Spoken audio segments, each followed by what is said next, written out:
नमस्कार लाडक्या बहिणींनो, महिला व बाल विकास विभागाच्या प्रशासकीय नियंत्रणाखालील क्षेत्रीय कार्यालयांचा सुधारित आकृतिबंध मंजूर करण्याबाबत महाराष्ट्र शासनाने महिला व बाल विकास विभागामार्फत हा महत्त्वाचा GR निर्गमित केलेला आहे। या GR मध्ये अंगणवाडी सेविका तसेच अंगणवाडी मदतनीस म्हणून भरपूर प्रमाणात या ठिकाणी रिक्त पदे भरण्यासाठी मंजुरी दिलेली आहे। तर या शासन निर्णयामध्ये आपण परिशिष्ट मधील कोणकोणत्या पदासाठी महिलांना याच्यामध्ये नियुक्ती करण्यात येणार आहेत, तसेच या शासन निर्णयामध्ये काय महत्त्वाची माहिती सांगितली आहे आपण ते थोडक्यात समजून घेऊया।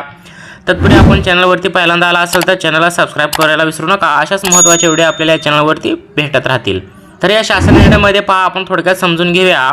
मान्य मुख्य सचिवांच्या अध्यक्षतेखाली उच्चस्तरीय सचिव समितीने तसेच मान्य मंत्रिमंडळाने दिलेल्या मान्यतेनुसार महिला व बाल विकास विभागातील एकूण 9248 पदांपैकी 744 पदे निश्चित करून म्हणजेच रद्द करून उर्वरित 8504 पदांपैकी 165 वाढीव पदे मंजूर करून विभागाची एकूण 8669 नियमित पदे व 2843 हे बाह्य यंत्रणाद्वारे भरावयाची पदे मंजूर करण्यात आलेली आहेत। तसेच या एकात्मिक बाल विकास सेवा योजनेतील मानधनी तत्वावरील अंगणवाडी सेविका म्हणून त्यांच्यासाठी 1,10,664 व अंगणवाडी मदतनीस म्हणून 1,10,664 असे समप्रमाणात एकूण 2,21,328 पदे मंजूर केलेली आहेत। त्यानुसार सुधारित आकृतिबंधास या शासन निर्णयाद्वारे मंजुरी देण्यात आलेली आहे।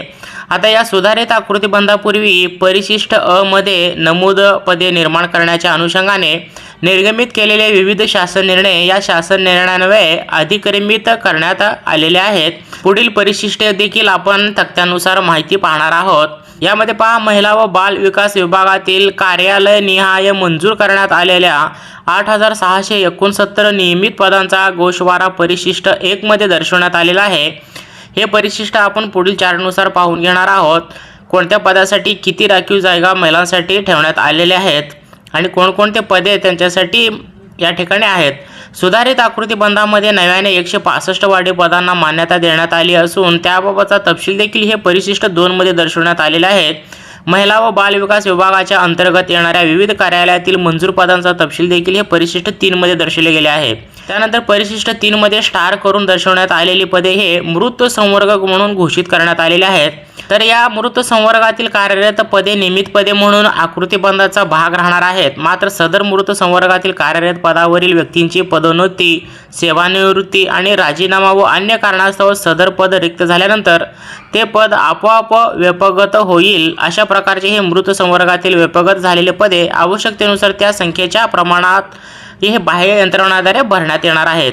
त्यानंतर उच्चस्तरीय समितीने मान्यता दिल्यानुसार विभागातील बाह्य यंत्रणेद्वारे भरावयाचे एकूण पदे 2843 पदांचा तपशील हे परिशिष्ट 4 मध्ये दर्शवले आहेत। तसेच सुधारित आकृतिबंधानुसार आढाव्यांती निश्चित म्हणजेच रद्द केलेल्या एकूण 744 जे पदे आहेत या पदांचा तपशील हे परिशिष्ट 5 मध्ये दर्शवले गेले आहेत। बाह्य यंत्रणाद्वारे मनुष्यबळ उपलब्ध करून घेत असताना वित्त विभागाच्या दिनांक 27/4/2022 या शासन निर्णयाच्या परिपत्रकामध्ये अशा काही मार्गदर्शन सूचना तसेच या संदर्भात वेळोवेळी जे निर्गमित केले आलेले होते शासन निर्णय त्यांचे तरतुदीचे पालन देखील याच्यामध्ये करण्यात सांगितले गेले आहेत। महाराष्ट्र राज्य समाज कल्याण बोर्ड बंद केल्यामुळे रद्द झालेले जे पदे वगळून सध्या मुख्यालयात कार्यरत असलेले हे 15 कर्मचाऱ्यांचे व प्रतिनियुक्तीवर असलेल्या 32 कार्यरत योजना कर्मचाऱ्यांचे आयुक्त, महिला व बाल विकास पुणे यांच्या अधीनस्थ कार्यालयातील नियमित पदांची समकक्ष वेतन असणाऱ्या रिक्त पदांवर समायोजन करण्यास शासनाने मान्यता दिलेली आहे। ही सदर समायोजन ज्या समकक्ष पदांवर करण्यात येणार आहे त्याबाबतचा तपशील देखील परिशिष्ट हे 6 मध्ये दर्शवले गेलेले आहेत।